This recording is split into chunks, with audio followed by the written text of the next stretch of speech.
वो ससुराल में कुछ किच किच हो तो भी ऐसा इग्नोर करो। आजकल के बच्चे नहीं तो अनाथ आश्रम में भेज देते हैं। बस 10 करोड़ है तो करोड़ दो, 9 करोड़ तो नीचे दबा के बैठो।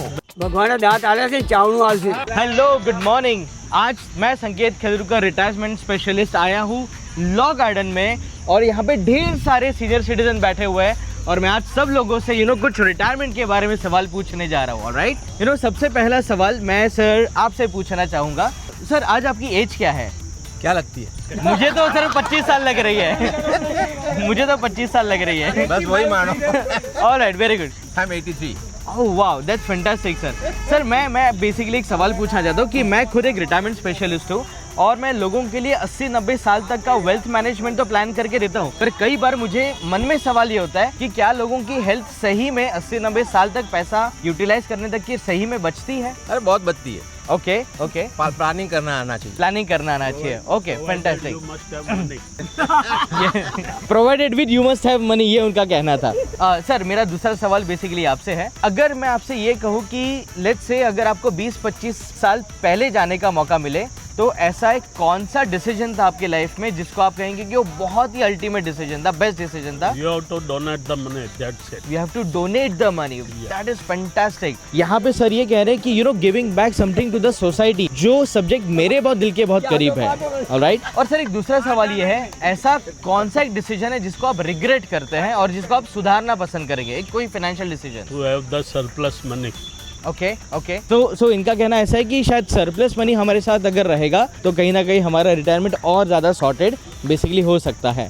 मैं आप सभी लोगों से एक सवाल ये पूछना चाहूँगा कि आप सभी लोगों के हिसाब से जो आपका एक आइडियल रिटायरमेंट दिमाग में था, क्या वो एग्जैक्टली वो आइडियल रिटायरमेंट आज आप जी रहे हैं? बिल्कुल। Okay, superb. We are sitting here since last 15-20 years. Regularly everyone is coming. हमेशा एक फाइनेंशियल फ्रीडम की बात करता हूँ, बट साथ में जो टाइम फ्रीडम है, इन सभी लोगों से मिलके मुझे ये समझ में आ रहा है कि इन लोगों ने शायद वेल्थ के साथ में टाइम भी कमाया हुआ है। So that is really amazing. Time के साथ क्या होता है, यहाँ सब आधा घंटा 1 घंटा हंसी मजाक करते हैं और खुशहाल रहते हैं, इसीलिए सबकी हेल्थ ठीक रहती है। एब्सोल्युटली। 80-90 के बाद तो हम ऐसे ही रहने वाले हैं। बिल्कुल। अभी मेरा 91 हुआ है। ओह सर, अब आर यू सीरियस? ये पूछो इनको भी। बाय गॉड, बिल्कुल नहीं लग रहा है सर। हंसी खुशी की सुबह होती है, इसलिए होता है सर। Hats off to you sir, hats off to you. Thank you sir. एक सवाल है बोलो। कि जिस तरीके से आपने खुद के लिए रिटायरमेंट प्लानिंग की है, वो सजेशन क्या आप दूसरे लोगों को देना चाहेंगे कि आपने किस तरीके से बनाई थी आपके लिए? सब रिटायरमेंट के लिए क्या है, पैसा अपने पास चाहिए। आजकल के बच्चे नहीं तो अनाथ आश्रम में भेज देते हैं। राइट। तो अपने लिए थोड़ा बचा के रखो। इन्होंने भेज दिया, पैसा दे दिया लड़कों को खुशहाल हो गए, तो भेज दिया अनाथ आश्रम में, बोला वहाँ जाके बैठो।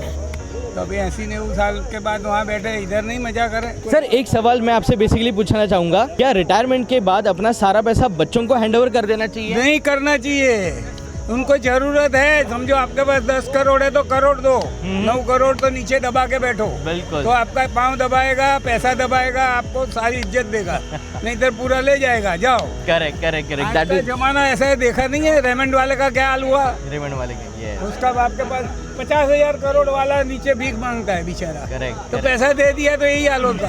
आपको तो टाइम है, अभी से क्यों चिंता करते हो आप?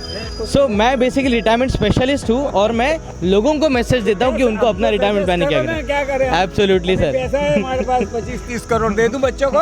बिल्कुल नहीं सर, बिल्कुल नहीं देना है। बिल्कुल, मैं यही मैसेज एक्चुअली मैं तो देता हूँ। हम समझ के बैठे हैं। करेक्ट कि क्या रिटायरमेंट के बाद अपना पैसा बच्चों को दे देना चाहिए? नहीं, बच्चों को भी देना चाहिए और जो हम खर्च करते हैं वो सेल्फ सेटिस्फेक्शन के लिए होना चाहिए। करेक्ट। जो भी हम खर्च करते हैं उसको दूसरों की दिन दुखियों की वेदना का आंसू कैसे हम पोंछ सकते हैं और इसके ऊपर कैसे संतोष आनंद होता है, उससे हमें संतोष मिलता है। एब्सोल्युटली। और आप रिटायरमेंट के बाद अपनी हेल्थ मेंटेन करने के लिए क्या करते हैं सर? मैं 5 साल का था जब से ये लॉ गार्डन आता हूँ, इससे हेल्थ मेंटेन होता है। Walking is the best exercise. आप 10,000 स्टेप चलिए, आपकी health per day 10,000 step, your health will be maintain, your brain will be active and there is no depression, there is no Alzheimer. जो problem होता है old age में, वो old age में ये प्रॉब्लम नहीं हो सकता। You will be active lifelong. Okay क्या रिटायरमेंट के बाद आप ये चाहेंगे कि अपना सारा रिटायरमेंट का पैसा बच्चों को दे दें? जो हमने इन्वेस्ट किया है उसमें से जितना आता है ज़रूरत के मुताबिक देते हैं, नहीं ज़रूरत है तो नहीं देने का और हमारे पास रखने का, ठीक है। जब उसको ज़रूरत पड़ेगी तो हम देंगे, ऐसा नहीं। राइट। क्या रिटायरमेंट के बाद बच्चों पे डिपेंडेंट होना सही डिसीजन है? फाइनेंशियली डिपेंडेंट तो आइडियली लाइफ लॉन्ग होना ही नहीं चाहिए, पर जब मजबूरी होती है तो there is no other way left. आज यंग जनरेशन को आप बेसिकली क्या मैसेज देना चाहेंगे उनके रिटायरमेंट प्लानिंग के लिए? फ्यूचर के लिए बचा के रखो बस। ओके ओके और कोई ऐसी एक गलती है जिसको आपको लगता है कि यार काश मैंने ये नहीं की होती तो आज शायद चीज़ें और अलग होती? Nothing. Okay very good very good. 20-25 साल वाले लड़के लड़कियों को आपकी तरफ से उनके लिए क्या ફાઇનાન્શિયલ એડવાઇસ હોની चाहिए? ભાઈ બચત કરો. અત્યારે તો બધા વાપરે જ જાય છે ભાઈ, બચત તો કરતા જ નથી. કરેક્ટ. હા, અત્યારે હોટલમાં બધા બિલ 2,000 રૂપિયાનું બિલ ખાય છે. એક આંટો છે, સાંજે કદાચ આંટો મારી આવીએ તો 500-1000 રૂપિયા વાપરી આવે છે. રાઈટ. બચત તો કરતા જ નથી, પાછળથી હેરાન થવાના, બીજું શું. पाछड़ती हैरान थवाना बराबर के जो है कि हमने तो शायद 10-20-30 करोड़ का जो भी वेल्थ बनाना था वो बना दिया। आज मेरा क्वेश्चन ये है कि क्या हमारी वाइफ को भी हमको अपने फाइनेंसेस के बारे में उतना एजुकेट करना चाहिए, या हमारे जाने के बाद आपको क्या लगता है कि how much mentally prepared she is? इनको बताना चाहिए, देना नहीं चाहिए, बेहतर हो जाएगा कल्याण। बताना तो चाहिए, आपके बाद क्या हुआ, कहाँ जाएंगे, करेक्ट। वो फिर आप चले गए तो कहाँ ढूंढेंगी, पैसा किधर है। बताना तो चाहिए, साइन भी आधा रखना चाहिए कि भाई चलो मेरे बाद आप साइन करके ले सकते हैं, राइट। लेकिन दे दिया तो फिर देखो सबकी हालत है ऐसी अपनी हो जाएगी।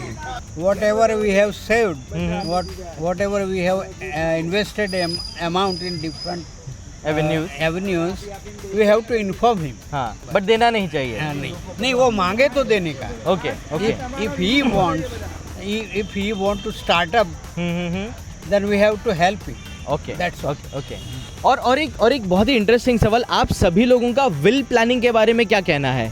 कोई हाँ विल बनाया है आपने? बनाना जरूरी है। बिना जरूरी है। सर आप विल प्लानिंग के बारे में क्या समझते हैं? बिल्कुल बनाना चाहिए। सर आप क्या कहना है? बिल बनाना ही चाहिए, नहीं तो फिर कोई दूसरा ले जाएगा अपना पैसा।